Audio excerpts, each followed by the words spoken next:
नमस्कार साथीहरू सबैलाई। यो मिनी ट्र्याक्टरको चाहिँ धेरै उपयोगी काम हुँदो रहेछ। अहिले चाहिँ मैले यसैबाट मकै रोपेँ, यसैबाट मकै गोडेँ हैन। अब चाहिँ यसको हाम्रो यता चितवनतिर चाहिँ अहिले पिँडालु अदुवा लाउने सिजन भयो। त्यसै कारण मैले ड्याङ बनाउँदैछु। हजुरहरू पनि हेरेर साथ र सपोर्ट दिनु होला। सबैजनाले सपोर्ट गरिदिनु होला। बस यही भन्न चाहन्छु। सम्पूर्ण साथीहरू सपोर्ट गर्नु चाहिँ नबिर्सनु, लाइक कमेन्ट सेयर गर्नु होला। हस् त।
साथीहरू ड्याङ बनाइयो। अब यसमा चाहिँ हामी पिँडालुको बिउ राख्नेछौँ।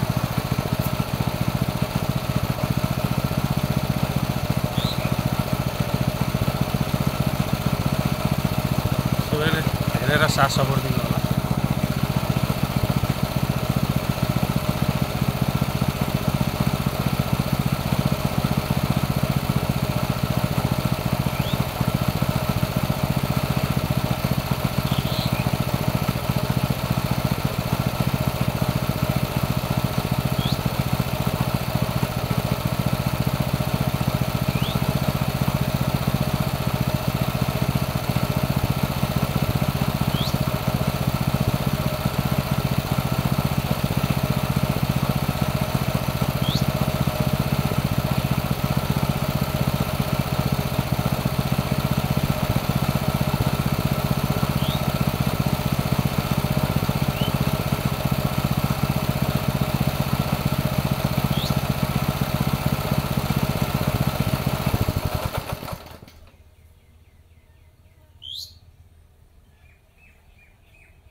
ल साथीहरू, यसै गरी हामीले अब अदुवाको पनि यही तरिकाले चाहिँ ट्याङ बनाएर यसरी चाहिँ लगाउने हो भने धेरै राम्रो हुन्छ।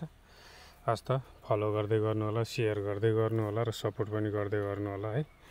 अब यसै गरेर चाहिँ हामीले यही बारीमा फेरि एउटा अरू ड्याङ बनाएर तपाईँको चाहिँ हामीले अब यसलाई अदुवाको लागि पनि यस्तै ड्याङ बनाएर लगाउनेछौँ। सबैले सपोर्ट गरिदिनु होला। आफ्नो देशमै रहेर चाहिँ किसानी प्रति चाहिँ म धेरै आबद्ध हुन चाहन्छु। हजुरहरू सम्पूर्णको साथ र सहयोगको धेरै आवश्यक छ मलाई। अब यसलाई चाहिँ तपाईँहरूले हल्का पुर्न नि सक्नुहुन्छ। हल्का हल्का पुरेर तपाईँको पछि यहाँ माथिबाट चाहिँ मजाले हामीले यो थुपारेर राखेका छौँ। यो ल्याएर हाल्न नि सक्नुहुन्छ।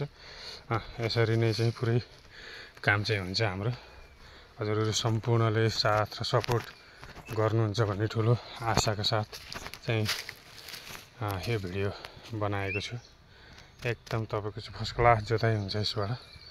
हेर्नुहोस्, यो 7.5 HP को मिनी टेलर हो। अब यसरी नै चाहिँ अदुवाको ड्याङ पनि बनाएर अदुवा लगाइन्छ। यहाँहरू सम्पूर्णले चाहिँ धेरैभन्दा धेरै सपोर्ट गर्नु होला।